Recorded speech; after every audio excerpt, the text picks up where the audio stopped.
Well, this is a really good example of what crews are out here cleaning up. This is a piling that has creosote on it. You can see it likely is one, right, because it has hardware on it, and there are also little holes in it where people decades ago would have injected this toxic chemical, really.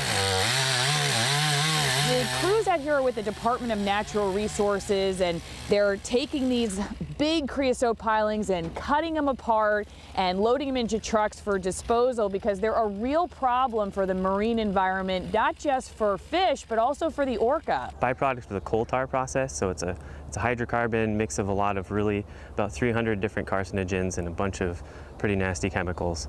And so its impact on the nearshore is pretty noticeable as far as the amount of creosote that is coming out of the logs and seeping into the sand and affecting things like our forage fish that are spawning on the nearshore, which are a primary food source for a lot of our salmon, which then impact our orca. And so right now we've removed, since 2003, about 50 million pounds of creosote from the Puget Sound. And by our estimates, we're about halfway there. And so there's still a lot of it in the system.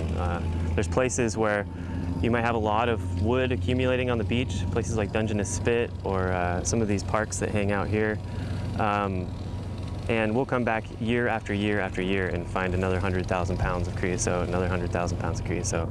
So crews are asking for the public's help to spot these and call them in and let them know where they are. You can see them working really hard over my shoulder here, and there is a lot more work left to do. So if you want to know more about how to identify creosote pilings and what to do if you do, you can go to mycoast.org/Washington, or also go to king5.com. We'll have some resources there for you.